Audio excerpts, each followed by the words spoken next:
Now, the Cowboys have all these contract concerns that need to be addressed this offseason, and so far, they've done a combined total of none of it. Entering the final year of his deal, Dak Prescott has the second highest cap hit in the NFL. He has a no-trade clause. Cowboys cannot franchise tag him. So he's got total control of the organization. Meanwhile, Dallas picking up Micah Parsons' fifth-year option. But they placed the option on him as a defensive end rather than a linebacker, which would pay Parsons $3 million less in 2025. And then we get to C.D. Lamb, set to enter the final year of his rookie deal come September, a fifth-year option that'll pay him nearly $18 million unless a new deal is agreed upon. But the Dallas Morning News is suggesting that might not be so easy either. They had an article in which they wrote, and I quote, "Barring a contract extension that, when complete, is expected to make Lamb the highest-paid wide receiver in NFL history, Lamb won't take the field. Lamb is an elite player on the cusp of market-resetting compensation. Participating in the spring under a rookie contract team option is not what elite players do." Ooh. So RG3 and our beloved former Cowboy Marcus Spears here with us this morning. And we've been talking so much about the Cowboys this offseason. And all the while, we keep talking. They keep doing absolutely nothing. And we keep saying, well, when they get to Stop shaking your head, RG3. Stop shaking your head, Stop RG3. shaking your head, man. I know, bro. I know, man. I know. Before we get going, I already know, okay? Go ahead, G. I'm sorry. Marcus, no, I get it. I think you speak for the entire fan base. But I guess my point is we've been saying, well, by the time it starts to really matter, they'll get to this, they'll get to that. Well, here it comes. The Dallas Morning News is telling us the first checkpoint on all this is, does C.D. Lamb show up without a new contract? And the time to find that out is rapidly coming upon us. What do you think here, Marcus? Is it rapidly coming? If I'm C.D. Lamb, I'm not showing up. All right, because this has worked in the past. When you think about what Ezekiel Elliott did, when you think about what Dak Prescott and how that contract situation did, Dak was a little bit different. He was participating in some things. But if you look at CD's situation, now we're here, fifth-year option needs to be exercised. The productivity. Minnesota got the same thing on their hands with Justin Jefferson. So this is not an anomaly when it comes to the league based on how he performed last year. CD has clearly become the number one wide receiver for the Dallas Cowboys. The last one to get paid was Dez Bryant to the tune of a $100 million contract. Understands what this market is, and he also understands now how vitally important he is to what the Dallas Cowboys need to be or should be trying to be. And here's the crux of the situation, because this is so still ain't good changed. How it correlates. 2 months later, we watched in free agency the Dallas Cowboys sit out there and do absolutely zero. Okay, they have a history of paying their own guys who are highly productive. So this wouldn't be out of the ordinary for keeping CD Lamb and paying him money. But the problem is now that you have to do this, and you also have to team build with two offensive linemen walking out the door, with your running back walking out the door. Obviously, Michael Gallup being gone. So your receiver room doesn't even look the same anymore. CD Lamb understands there has been no movement in this offseason. I came off a season where I was one of the most productive wide receivers in the NFL, and we don't look the same as a football team. So that requires me to get a lot of money, because I am the most important part to any tune of success when it comes to offense outside of Dak Prescott. And maybe even inside. So RG3, and Marcus, you might want to cover your ears for this. Robert, how would you characterize the Cowboys offseason so far? Yeah, Greeny, the Dallas Cowboys have had the worst offseason in the NFL. The worst. I love it. I mean, you heard Marcus talk about it. They lost their starting center. They lost a behemoth left tackle in Tyron Smith. Don't have a starting running back. They lost Armstrong and Hankins and Van Der Esch on the defensive side. So, to me, like, what is the goal here with not paying CD Lamb already? You have three. I'm going to go ahead and end it right there. What's up, good people? Mark Holmes here. And as always, I want to say thank you all for watching, commenting, subscribing, and being part of the Joe Boo Sports Report. Without you guys, as well as you ladies, you know that this literally does not work. Let me say hello to all of you. Oh, that's the wrong one there. Let's try that one. I'm burning for you. What's up, Lady I'm sorry, Lola, and also Lady Libra in the house. What's up?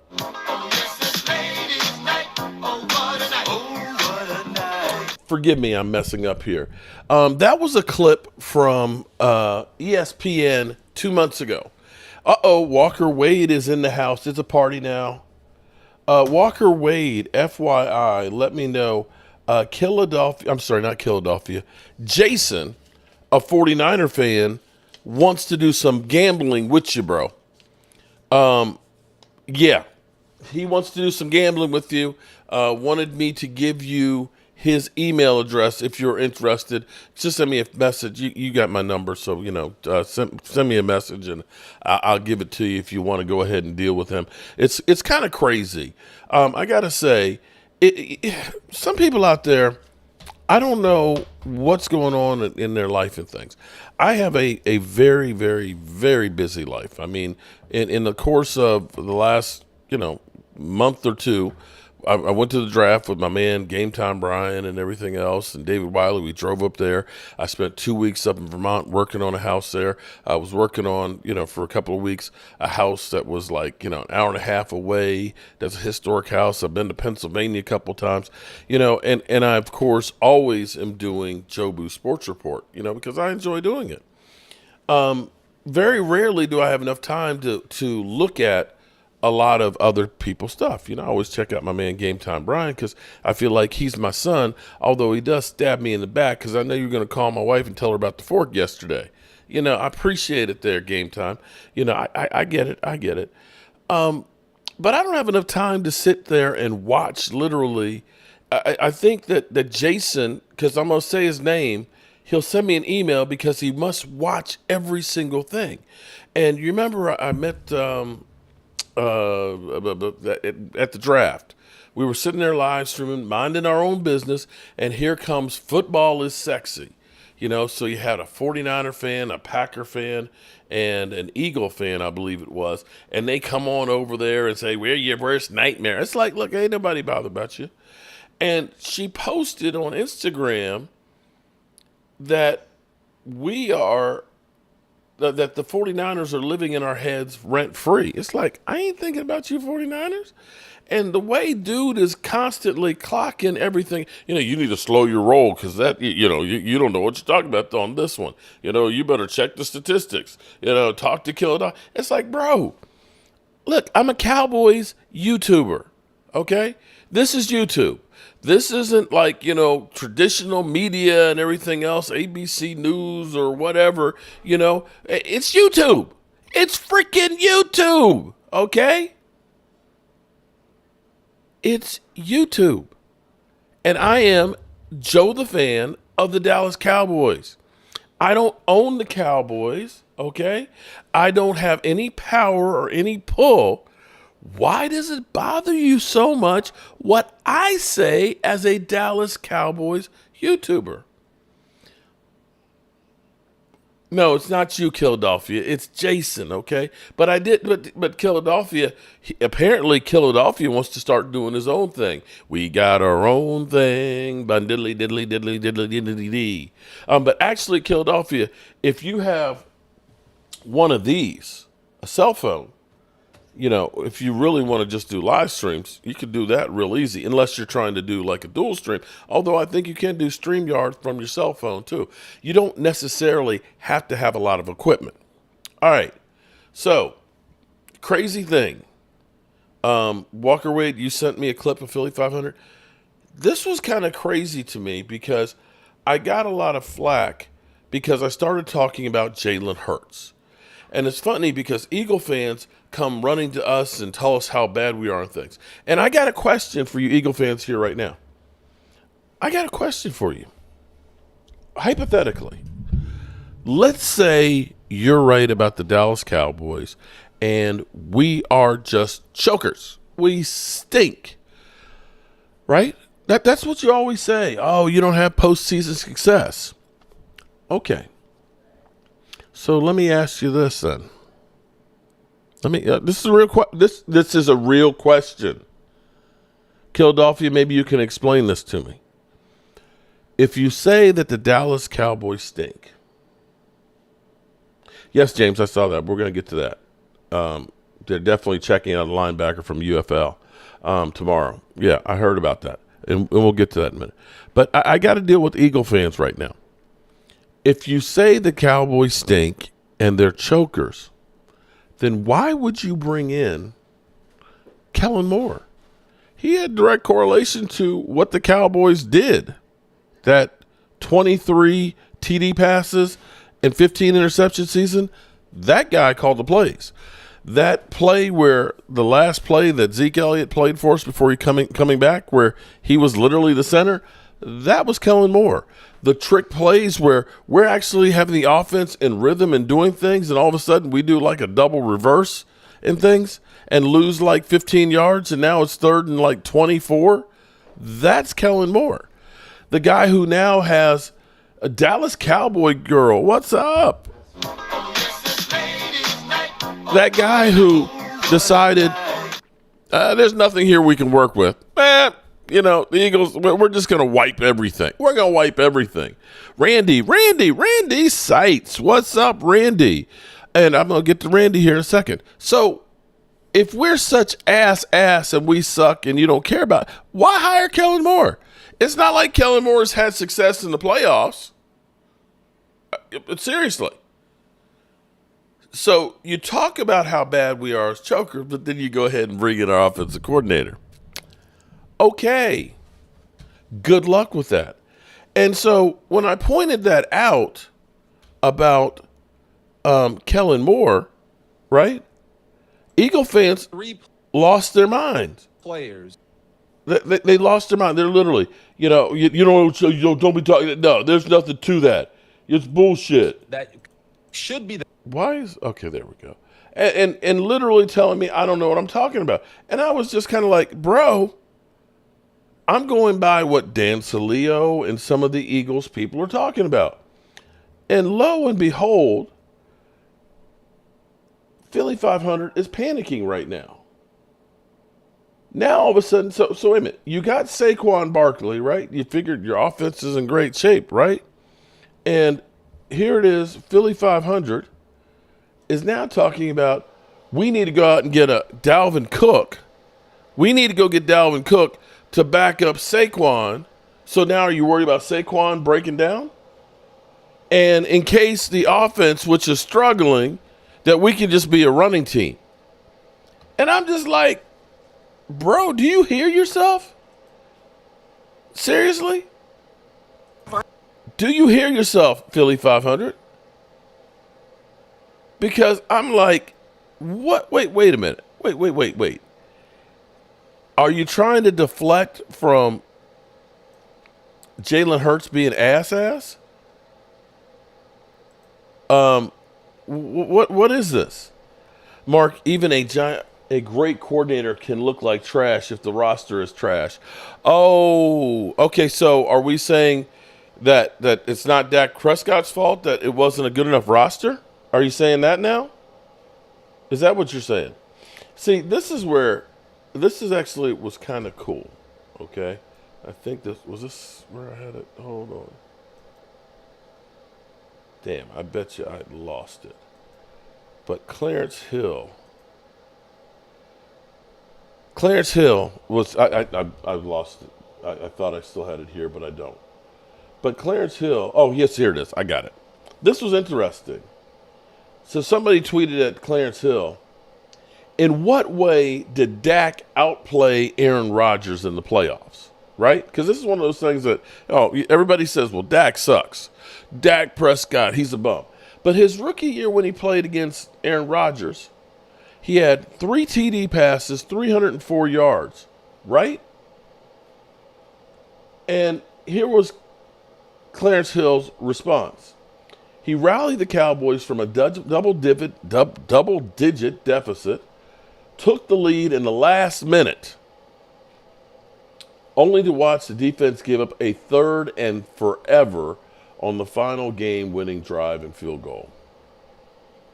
So, yeah, when we talk about Cowboys' losses in the playoffs, we put all of them on Dak Prescott. Here it was, we took the lead with 1 minute left, and we needed one play from the defense, and we couldn't get it. And we could go through with the Ram game. Cowboys, fourth quarter team coming back. If they had, if Sean Lee or Jeff Heath had tackled Jared Goff scrambling for 10 yards for a first down, we get the ball back. We win that game. But, it's all Dak's fault. It's all Dak's fault. We are talking about now, Dak had more than enough talent than the other quarterbacks wish they had. Okay? And so the other quarterbacks that wish they had, are they winning Super Bowls? I'm asking for a friend. Because the last time I checked, with the exception of Kansas City, the other teams have been stacked. I mean, how about the 49ers? They were stacked, and how'd they do in the Super Bowl there? The Eagles the year before, they were stacked. Literally, how many things when the Eagles went to the Super Bowl could you look at and say, you know what, the Cowboys really have it better than they do? They got, no. Offensive line, receiving core, that season, quarterback, defense, they did circles around us. But I get it, because some of y'all, it don't matter what happens, you ain't going to be satisfied. The Cowboys could literally win the Super Bowl this year, and y'all would still say, yeah, well, it ain't we ain't won back-to-back. They ass. That's how some of y'all are. That's how some of y'all are. But let me go back to Philly 500 here for a second. Just listen to him for a second. Listen to this. So one of the things that came out of rookie minicamp was the fact that the Eagles were installing about a 95% new offense. That's crazy. It was going to be brand new to the players. And many people said, oh, well, maybe that's why Jalen Hurts missed this pass or missed that pass, that they then tried to call struggling and make it sound like he's struggling in OTAs, which I find is total crap. But the fact of the matter is this. When you're installing a brand new offense like that, or a brand new defense for that matter, just OKR, a lot of what's times up? It takes a team a while Really? to get going. So there is a reality or a thought that the Eagles offense could actually come out and struggle early on he's admitting they adjust to the new offense. I have a remedy for it, though. Here it is. I know how you avoid that. You've got to run the ball more. So you have to use Saquon Barkley. If the Eagles come out and, let's say from a passing standpoint, they're still trying to adjust, one of the ways to get going is to use the run game, to use Saquon Barkley. And that brings up a question in itself. Is the Eagles running back depth chart deep enough?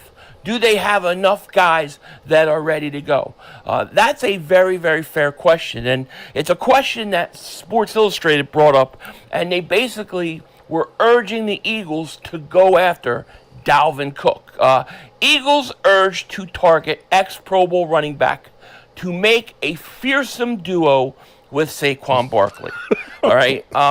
Me personally, I don't know how much this helps because I really don't know how healthy he is. But this is what they said. The Philadelphia Eagles already addressed their offensive backfield this offseason with the signing of Saquon Barkley. But Sports Illustrated .com's Eagles... I'll save you the rest of that. But wait a minute. You already have A.J. Brown, Devontae Smith. You got Saquon. And you're worried now that your quarterback won't be able to get them the ball because they've installed 95%. I'm like, seriously, Kellen? What's the 5% that you? Why'd you even keep 5%? Why keep 5%? Is that the tush push? He's worried. He's worried. He's scared. And let me deal with Jeffrey. Jeffrey here says, Mark should be worried about the Cowboys signing Parsons, Lamb, and Dak because the Cowboys are going to struggle this year. Going to struggle this year. All Mark is worried about stats in his 12 wins every year. You know what's funny, Jeffrey? I don't know who's your team. I guess you're an Eagle. One of those damn Eagle trolls that are up in here. I believe you probably said that shit last year, that we were going to struggle and that you guys were going to the Super Bowl. But I believe you guys were the bigger letdown because everybody said that you were the Super Bowl contender. that you guys literally had first place locked up, and then you choked it out. Literally. Walker Wade, 3 hours, 7 minutes in the video, Mark. In the video. Oh, okay.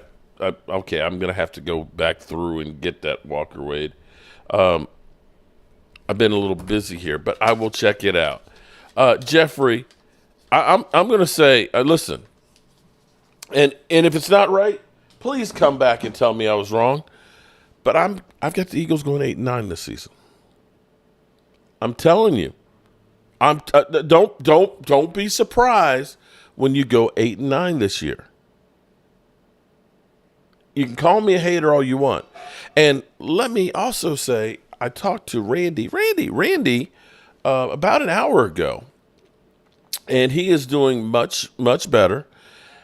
And I literally asked him as he's going through the litany of things that's happened. He's had teeth knocked out, broken elbows, his kneecap literally shattered. I'm just like, damn, bro.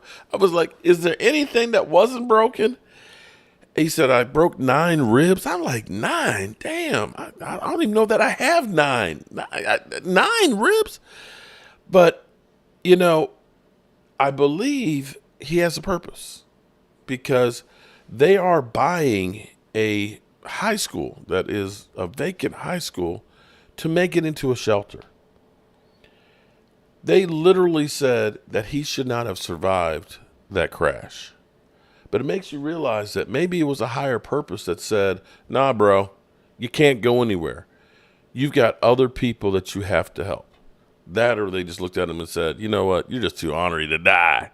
So there's that. 49er fans, Mark, if you can't beat us, you're not going nowhere this season. But you know what, 49er fan? You know what? I'm going to say deja vu, which means we've been here before. Because I remember how the Eagles, after going to the Super Bowl, and I'm going to say the Eagles, I don't know that anybody has celebrated being a Super Bowl loser more than the Philadelphia Eagles.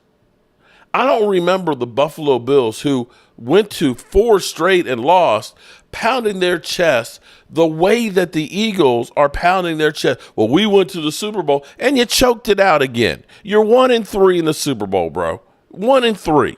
Okay? In case you didn't know, that's 25%, and that's a losing record. Okay? Get back to me when you get a few more rings, okay? These damn Eagle fans. They're crazy. Go Texans. I think 9-8. Well, 70s fan, okay. I will say that every year I'm told I'm an idiot, okay? And I have said for the last 3 years, I believe 11-6 or 12-5. And I'm going to stay by those numbers. That's where I think the Cowboys are going to be. Texans are the best team in Texas. 49ers will take – oh, that's where I was. I'm sorry. That's where I was saying today's review. Thank you very much, said 70 fan. Because what happens is when you go to the Super Bowl and you get so close, unless you are the Buffalo Bills or the Kansas City Chiefs, it takes something out of you. You know, George Allen used to say, when you lose, a little piece of you inside dies. Nothing important, you know, not like a liver or a heart or a lung, but a little piece of you dies inside when you lose. And I think that that's true. Because when you guys, when people lose the Super Bowl, it seems like they start going downhill, except when they're the Kansas City Chiefs. Listen. Don't shoot the messenger. Deal with the message. Deal with the message. The Eagles going 6-11. I don't think they're going to be that bad. You lose when you quit. You got that right. Yes, Linda, you know, that's actually one of my philosophies in life is people don't lose. They just stop trying. As long as you're trying, you haven't failed. I truly believe the Dallas Cowboys will surprise everybody. I have that feeling myself because, you know, contrary to what Philly 500 says, you know, because when you heard that Jalen Hurts is struggling and it's just OTAs, man. So now let me see if I got this straight. So now practice doesn't matter. Practice? Is that what we're supposed to be saying now? That practice. We sitting here, I'm supposed to be the franchise player, and we're in here talking about practice. I mean, listen, we talking about practice. Not a game, not a game. We talking about practice. Not a game. Not the game that I go out there and die for and play every game like it's my last. Not the game. Not the game. So let me see if I get this straight, because I could have sworn that last year when we were talking about practice, that we literally counted interceptions in practice for Dak Prescott. Did we not? Did we not? And so now we're saying, oh, practice don't matter when your quarterback looks like ass. Dan Saleo, the more I listen to Dan Saleo, the more I actually enjoy listening to him. It's kind of funny because he put it this way: when you're on 7-on-7 in OTAs and there ain't nobody rushing, it's just throwing to the receiver. If you can't hit receivers wide open, then how you going to hit guys when there's people coming at you? Especially when you're learning a new system. Thomas Garrett, what's up? Allen Iverson, if you please, laugh out loud. My guy, what's up? The training camp against LA will be soul crushing for Dallas. Well, Big Spank Dog. Yeah, okay, I hear you. I hear what you're saying, bro. But I'm going to say Aaron Donald ain't there now. That won't be quite as bad as I think it used to be. And I think that's actually what I am going to work on doing is I'm going to training camp, but I think I'm going to go towards the tail end when they're practicing against the Rams and the preseason game. I think that will be actually very spirited and will give us a taste of what's going on. Mark, when is Jerry going to sign Dak, Lamb, and Parsons? Well, I'm glad you brought that up, Jeffrey. I'm glad you're so worried about it. But I want you to understand something about the Cowboys. Just because you think that they need to do something sooner than later doesn't mean that we're on the Cowboys schedule, because the Cowboys, in case you didn't know, and let me fill you in here, take a look at what the Cowboys typically do. They usually let contracts run out and then franchise tag people. Dak Prescott, after year 3 of only paying him $680,000 a year. They could have said, you know what, Dak, you've outplayed your position. You're making less money than a backup quarterback. Why don't we get you locked up? And they didn't. He got a bonus because he played a lot more than what was normal for a 4th-round draft pick. So the NFLPA had a bonus of like $1 million. So he ended up making like $2 million. And then the Cowboys franchise tagged him. And then they were trying to franchise tag him again. DeMarcus Lawrence. His contract ran out. They franchise tagged him. They tried to franchise tag him a second time, and he was like, oh, hell no, that ain't going to happen. I ain't getting my shoulder worked on until I get a contract. Amari Cooper, his contract ran out. He was a free agent. He went to Washington, saw how bad that place was, and decided, you know what, I think I'm going to go to the Cowboys, back to the Cowboys. Randy Gregory, his contract ran out. They let him go talk to Denver and things and come back and said, you know what, El Paso on that one. So this is nothing new with contracts. Jason Garrett, his coaching contract went into the last year, his deal. Then they gave him a new one. That's what they do, people. That's what they do. You may not like it. It may cost some more money, but a leopard ain't changing his spots, bro. That's what they do. And if you're reading into it that, oh, they're going to let him go. No, they didn't let go Des Bryant. Didn't let go Tony Romo. Didn't let go any of those guys. Michael Gallup's another one that they let go into the last year of his deal. Maybe they would have been better off letting that one go. But they don't. They don't. And as far as Micah Parsons goes, I'm sitting here thinking they still have the 5th-year option. CeeDee Lamb is on his 5th-year option. Why would the Cowboys, who never sign anybody before their contract is up, go through and get Micah Parsons knocked out now, even though it may make sense? However, here's the other side of the equation. Let me give you this one.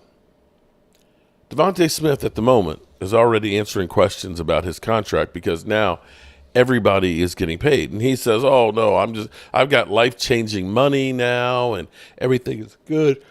You know, I'm good where I am and stuff, right? He says that now. He just signed that contract, okay? He just got that check put into the bank. But let's say, you know, CD and guy from Jamar Chase from Cincinnati, let's say they get 36, 37 million, right? And then let's say Tyreek Hill renegotiates his and he gets 38, 39. And he's going to start looking and saying, I guarantee you, in like 2 years when that contract actually kicks in, he's going to look at that and say, yo, bro, I'm underpaid. I need a raise. So here's another way to look at it. I'm not saying it's right or wrong, but when they got Dak Prescott's deal done, they kept, and I said, get the deal done. It'll cost you less per year. But if you're not paying it that first year, here's the thing. Listen to me for a second. Listen to me for a second. Micah Parsons is getting paid $5 million this year. His cap number next year, I think, is 18, 19 million, something like that, right? If you go get him a new deal and it's $35 million, what are you paying? Or 36 because he wants more. You're paying that 36 on average this year, next year, and so on forward, right? If you don't pay it till next year, you're saving that 36 money this year. He's only $5 million this year. Yes, he'll cost me more money next year, but this year he's dirt cheap. Now, CeeDee Lamb, this one makes sense to go ahead and do now because if you use Justin Jefferson as a model, where his cap number this year is now only 8 and his cap number next year is 15, it balloons up to 38. If you do a deal like his with CeeDee Lamb, you're actually going to get $9 million of cap space right now added onto the 12.5 you have right here, which is more than enough because you're not going to do any major moves. You're going to get in some fill-in pieces. You're going to go ahead. Maybe you bring in another running back, okay? Maybe you bring in a couple of defensive linemen, you know, because you don't have a full 90 player roster at the moment. Maybe you bring back Stephon Gilmore and things. But for the most part, Cowboys have almost everything that they want to have. They're not looking to have to spend a whole bunch of money. Unless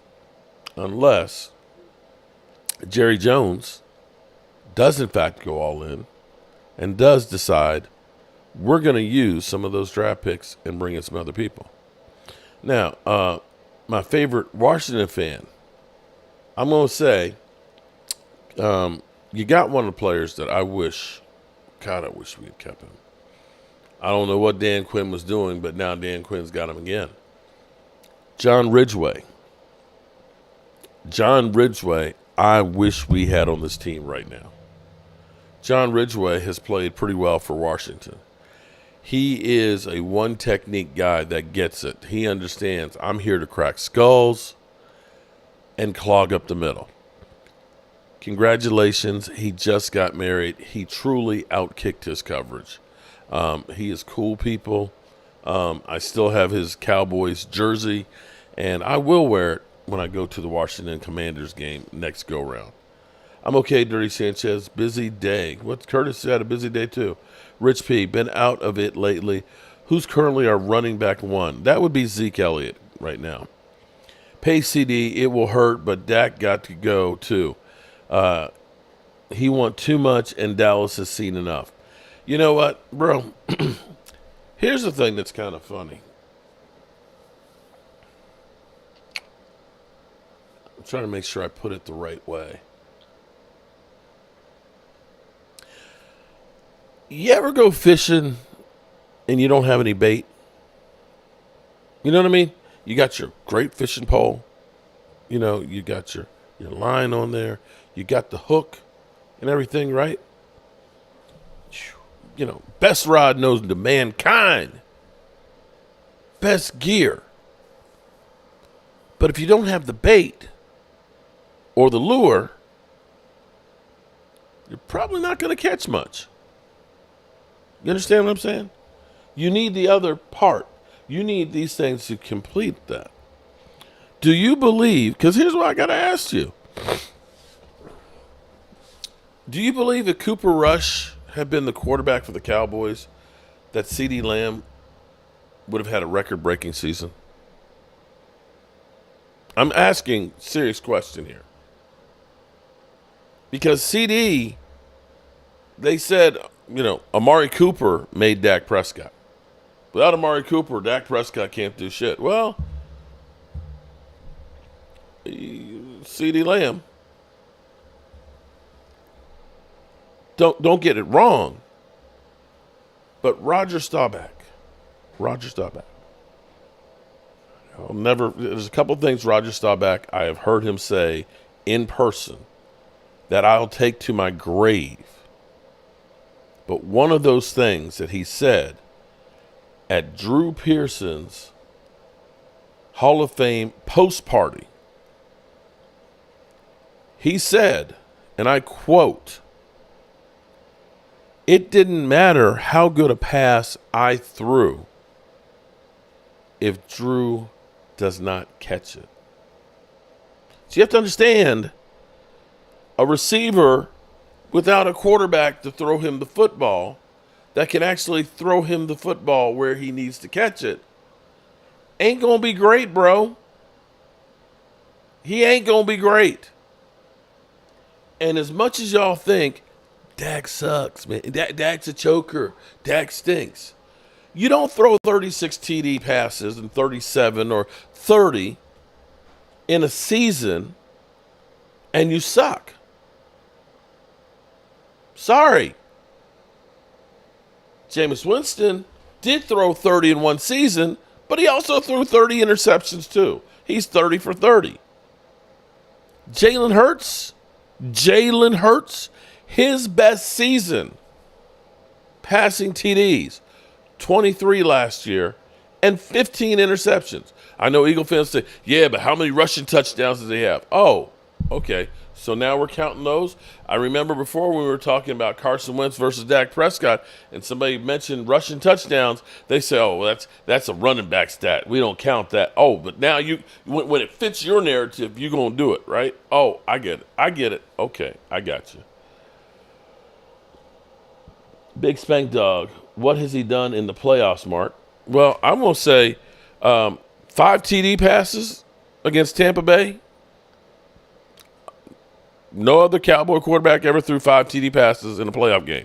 None of them. And all of the playoff games that Roger Staubach, all the playoff games that Troy Aikman did. I'm going to say, going toe for toe against Aaron Rodgers, his rookie year, 304 yards, 3 TD passes as a rookie is pretty good. And if his defense doesn't give up a third and forever in the last minute of the game, we win that game. Let me ask you this. What has Jalen Hurts done in the playoffs? He's got 2 wins, 3 losses. Okay. Fumbled in the Super Bowl. I'm asking for a friend. You don't think a team like, say, the Commanders wouldn't die for him? The Giants. The Giants would push Daniel Jones off a bridge right now if you said Dak Prescott would come in there tomorrow. Straight up. Dan Saleo, literally, if the Cowboys got Dak Prescott to the Eagles, he's like, we're winning the Super Bowl. Well, there's no question. And that's an Eagle guy. This shaded shit that you guys have that think, oh, well, he's just a bum. Dudes,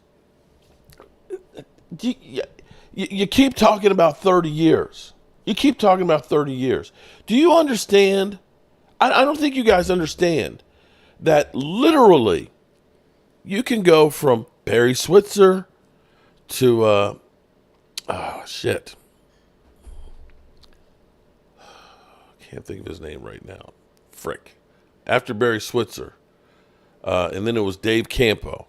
And then it was Bill Parcells, the great Bill Parcells, who's won Super Bowls. And then, of course, it was Wade Phillips. And then, of course, it was Jason Garrett. And now it's Mike McCarthy. Do you realize that in all of those 30 years, we did not have 3 years in a row where we went to the playoffs? You understand that? And that's with having a Super Bowl winning, great building coach in Bill Parcells. You realize that, right? For those out there to say Tony Romo was great, Tony Romo, we had 3 years of Tony Romo that were 8-8. That literally the last game of the season, 3 years in a row. If you win, you're in the playoffs, and we lost all three. You actually have a coach.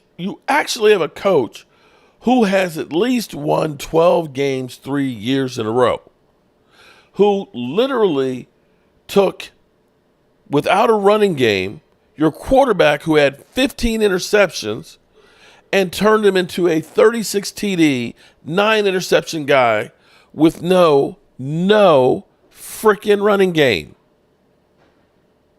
And you say, get rid of that guy. Get rid of the coach. Are you smoking crack? I'm sorry. Chan Gailey, thank you very much, Curtis. Mark, Dak chokes divisional game, and you blame the running game. 49er fan, bro. Oh, my God. You should know better than anybody else. You got the best running back in football at the moment.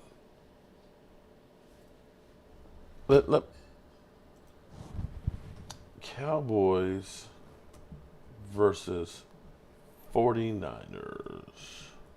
Playoffs? Don't talk about playoffs. In 22. Let's go to the recap. In that game, let's put it up here. When you play, okay, here's what I want you to, 49er fan, jackass, and that's right, I said jackass. You, more than anybody else, should understand that you have to be clicking on all cylinders, including your coach, who should know the overtime rules if you're going to win. You can have a great running game. You can have a great passing game. You can have a great defense. But if your coach doesn't know what to do in overtime, you lose. You got to have everything perfect to win a Super Bowl. And here's the thing that's just amazing. So, Dak Prescott, I'm not going to say that it was incredible. Your quarterback had 172 yards, Jimmy G, right? 1 interception. My quarterback has 254 yards, 1 TD, 1 interception. That's actually better numbers. And look what your running back did. Elijah Mitchell, 27 carries, 98 yards, and a TD. What did my running back do? 12 carries, 31 yards. 12 carries, 31 yards. How about we do this? Let's go back to 2021. Let's see.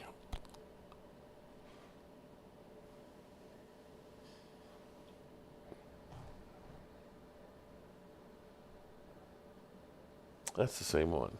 That's not 20. That's 21.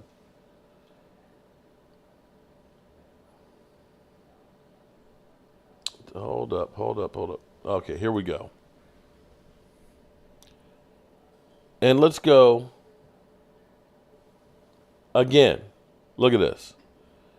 Dak Prescott, gotcha. 2 interceptions. Brock Purdy, no TDs, okay? 1 touchdown, 2 interceptions. But look at your running game. It was a little bit better. Elijah Mitchell, 51 yards. Zeke Elliott, 10 carries, 25 yards. We all know that you've got to be able to have some semblance of a running game in the playoffs. You can't put it all on your quarterback.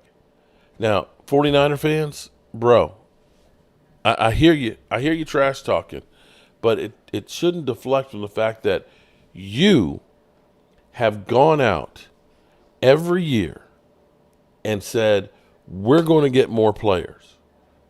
You got Debo, Ayuk, you got George Kittle, you got Trent Williams, you got what's his name, running back, you got great linebackers, you have an all-star defensive front. And when I look at the Cowboys, we ain't got that kind of personnel. I'm sorry, we don't. We don't. We got a better quarterback, but I look at the supporting cast and say George Kittle, one of the best tight ends in football.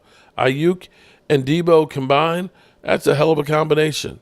Christian McCaffrey, who can catch the ball at the backfield, bro. You put Dak Prescott on that team, I guarantee you win that Super Bowl. 49er fans, sorry. You can call him a choker all you want. These things aren't equal. I mean, just look at the defensive line that you had versus what I had. I had Micah Parsons, and I got D-Law, who's a good run stopper. Look at we didn't have any linebackers. That's right. We didn't have any linebackers. We had safeties, and we had to play nickel coverage because we didn't have linebackers. Oh, that's right. Yeah. So everyone in Dallas sucks except Dak. No, Cloud's coffee. I did not say that. I said CD is great. But if you're talking about Clouds, I don't know why you're always trying to start some shit. Why are you trying to start some shit? I did not say we sucked. But if I look and I say, you got Christian McCaffrey, and I had Tony Pollard, honestly, who are you going to take? Who had, offensive player of the year kind of guy? I would say that was Christian McCaffrey. And Tony Pollard was what? Jake Ferguson has stepped up and become a really good tight end. But are you going to say he's good as Kittle? Are you going to say that? I'm not going to say that. CeeDee Lamb, yeah, I'll take CD over Ayuk and Debo. But I don't know that I'm going to take CD Brandon Cooks over Debo and Ayuk. I don't know that I'm going to do that. If anything, you can say, okay, that's equal. Talent-wise, the 49ers got a lot more. And look across the board on the 49ers defense. Jeez. They were stout. They were loaded. Their defensive front can stop the run. They had big, mean, nasty defensive linemen. Bro, we had all undersized, quick guys that could rush the passer. We didn't have run stoppers. So, no, I didn't say everybody on the team sucked Cloud's coffee. But I'm not going to say that they're the best in the business. I'll say CeeDee Lamb, Micah Parsons, and Dak Prescott, they're all in the top 5 of their positions. But I can't say that about too many other ones that we had last year. Deron Bland was great at I'll take Dak Prescott over Purdy. I definitely will take him over Purdy. But that's me. And some of y'all say I'll take Brock Purdy. But go ahead. That's on you. That's your own choice. If Lamb gets traded, what would you want for him? I need a first-round pick, and I need a really good player. But he's not going to get traded. Marcus Blackman, yes, that was what we've heard. The rumor today was, of course, that Bill Belichick would love to stick it to Robert Kraft by working with the Joneses. Armstrong didn't help Okay, here, Big Spank Dog. Now, you got Dorrance Armstrong. Congratulations. He's a good player. But when I look at San Francisco's defense, I mean, Nick Bosa, you got, and everybody across that. Dorrance Armstrong, he got 8.5 sacks last year. It was not bad, but see, when you got a Micah Parsons on the other side, you should get 8.5. You should be feasting because Micah Parsons is requiring double teams.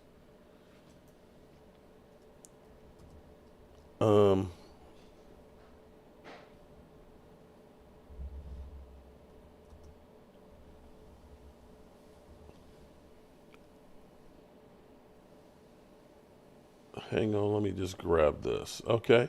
I got to make sure I get this right because it's kind of insane that we're trying to say that the Cowboys had as much talent as San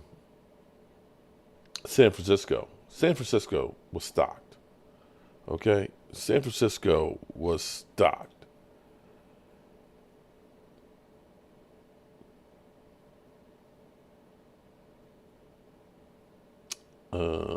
Can't find it right now. Shit. I'll come back to it. I'll do a video on it later on it. But when you start thinking about some of the guys that they had on the defensive front and having Greenlaw and all those guys, there's no comparison to the Cowboys defense. It was just insane. I thought for sure they got the Super Bowl. Sugar Daddy Williams, what's going on? Crazy Corvette, how are you doing? Prescott and May are my favorite quarterbacks. Triple teamed at times. I totally agree, David. How can Belichick do that without a quarterback like Tom Brady, who arguably was the greatest quarterback in the modern era? Well, here's the thing. Bill Belichick basically saying is, Mike McCarthy is on the clock. He's on the hot seat. And, he has interest in doing this. The thing with Bill Belichick, it seemed like he was not good at picking personnel later in his career after not having Tom Brady. That's how this works is you've got the Cowboys that will pick the players for you. And if you're bringing in Bill Belichick, then you're holding on to Dak Prescott. You don't want Bill Belichick to try and pick your quarterback after Mac Jones and all that. The fact that he wanted to get rid of Tom Brady makes you kind of question, I don't want him making those decisions. And I don't think the thing about Bill Belichick is you don't bring in Bill Belichick and you rebuild. You're trying to take Bill Belichick to get you kind of like John Gruden was, to take you to the next level with the people that you have. So that's where you have to look at that. Bill Belichick is saying, I don't need that many more wins to be the all-time winningest coach. I want to come into a situation where I got a quarterback and a team that I can coach and go further. He's not looking to saying, I'm going to start all over, where it's a 3, 4, 5 year window. I can see Zeke Elliott doing well for us this season. What do y'all think? Well, I think the Cowboys, it'll depend on how well either Jalen Tolbert or Jalen Brooks play. If we can get the passing game really going, and if you see Brandon Cooks in the second year in the system step up, the Cowboys are going to be they're going to be passing the hell out of it. In which case, teams won't be able to load up the box with 8 men in there like they used to do with Zeke Elliott. And if you've got 6 guys in the box, 7 guys in the box, I'm taking those numbers with Zeke Elliott to be able to be better.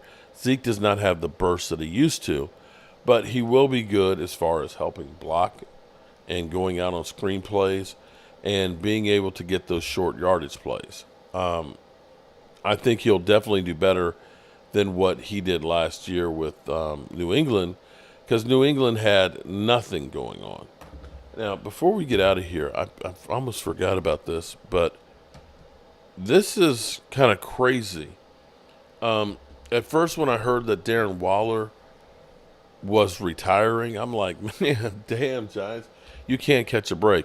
But when you hear why he's retiring, it's like football is Giants tough. camp tight end who we all fell in love with playing football. Obviously, he's also a rapper and a podcast host. His story is one of inspiration. Darren Waller announced in a video that he is retiring from football, which is obviously something that has been speculated upon for months and months and months now. He told a story about what happened to him in November. I don't think any of us knew about. Very scary. Just, like I said, couldn't breathe, so I ended up calling 911, and I think I'm talking clearly on the phone, but they can't make me out or make out much of what I'm saying, so I realized I kind of had to, like, go with the nodding and, like, breathe deep, and then they finally, like, got my address, and I get up and put a shoe, like, in the front door to prop the door open, so, like, when they arrive, they can just kick the door open and come check on me. And I just Shout out to you, Rodney. Step away. Got you. I kind of stumbled to the couch, call the lights on, and I'm there just kind of like breathing deeply, trying to hold on to my breath. And in between each breath, I'm yelling out like help. So like the neighbors I could maybe wake the neighbors up. And maybe they'd be like, what is that? And they'd come through or whatever. But that fight kind of ensued. I don't know how long the time was. It felt like forever. And I'm like, damn, like I'm just dying on this couch and nobody knows. It was a very, like, humbly, very scary event, you know.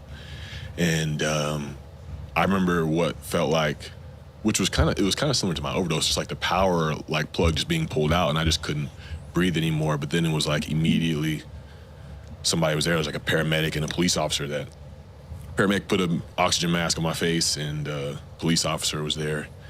And then I was able to I was still very much out of it, but could kind of have a conversation with him. And, the police officer calls my mom, which my poor mother has had enough trauma with me, with police and legal stuff. And the police officer calls her and she's like, oh, Lord, not again. But, just call my mom, trying to talk to her and, trying to reach my wife at the time. But, it was a very scary situation. I ended up going to the hospital, was in there for 3.5 days and couldn't stand up and go take a piss or use a bathroom or feed myself. It was an experience that would kind of sober somebody up and just make them think, at least. And I say all that because I come out of that experience and I'm sitting in the hospital and I go back into my daily life and I'm like, pretty clear I almost just lost my life. And it's crazy. I don't know if I really feel like if I would have died that I would have felt great about how my life was going if I died at the time. Okay, so that's a very powerful statement. That's that would crazy, obviously lead guys. to him having a different perspective on what he should be doing with his life, and he inevitably ends up retiring. And I know the Giants fans are going to be incredibly bummed out because whenever you watch highlights of Darren Waller playing from his career, it's like in the modern NFL, this is a weapon that you would love to have on your team. He was fast, he was athletic, he could catch the ball, he seemingly could run every single route. He wasn't scared to block. The story about him ending up on the Raiders is he was warming up for the Ravens in like a pregame warm-up.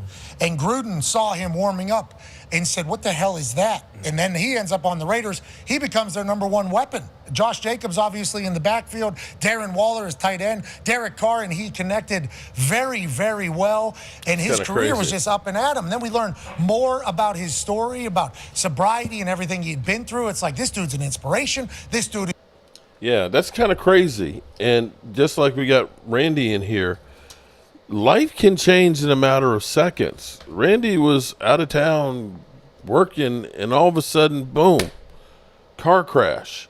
Fortunately, Randy's going to be okay. It's going to be a year-long recovery for him and things. But you're talking about a guy who should be in tip-top physical shape, who literally spent 3 days in the hospital and almost died. And you talk about Larry Allen, 52 years old, 6 years younger than me, one of the strongest people to ever put on football gear. It's gone. And that's where I always try and tell you guys, we got people that they only live to be a troll and to be in somebody else's stuff and this, that, and the other. Don't waste your time. I guess if that's what you enjoy doing, if that makes your life, I guess that's the way you want to spend it. It's not up to me to tell you how to spend your life. But, life is too short for stupid shit. And that's why I am trying to make a difference in my life for others. Stuart Morrison, shout out to you. And it was about a year and a week ago that we lost Stuart. And it wasn't, it was only 6 months ago that we lost, right before Thanksgiving, Rashid. So take care of yourselves. Yesterday, it was kind of cool. They have a brand new park here in town that used to be a landfill, but it's been closed for like 25 years. They ended up building a whole park, and the park is incredible because it's like the highest point in the city. And when you go there, it's called Sunset Park. And I went there last night with my wife, and we just watched the sunset. And it was so beautiful. And see, that's the things that you got to make sure that you do. Because when those people are gone, all you're going to have left are those memories. So make sure you're out there making good ones. I appreciate all of you good people. And I'm thankful for this opportunity that I have here on YouTube. It's something I never thought I would be doing. I still can't believe that people actually want to watch me. But don't take this stuff so seriously. Calvin Williams, thank you for what you do. Appreciate you, Calvin. Calvin Williams, I appreciate that. Got you guys. We'll do a drawing on the next go around. No, in fact, we'll do a drawing right now before we get out of here. We'll do a custom shirt from Miss Tracy. Okay, so let's pull one out of here. I meant to do one earlier. I forgot. I get talking and dealing with trolls and all this kind of craziness, and then I forget what I'm doing. So our winner here, if I can unfold it, AJ Metal. AJ Metal. Email me, ajmetal, cowboysmark94@gmail, and we will get you your custom shirt done. As always, I appreciate you guys. The party's over. They say that all good things must end. Call it a night. The party's over. And tomorrow and next Eastside Herald, you never gave me your address, jackass.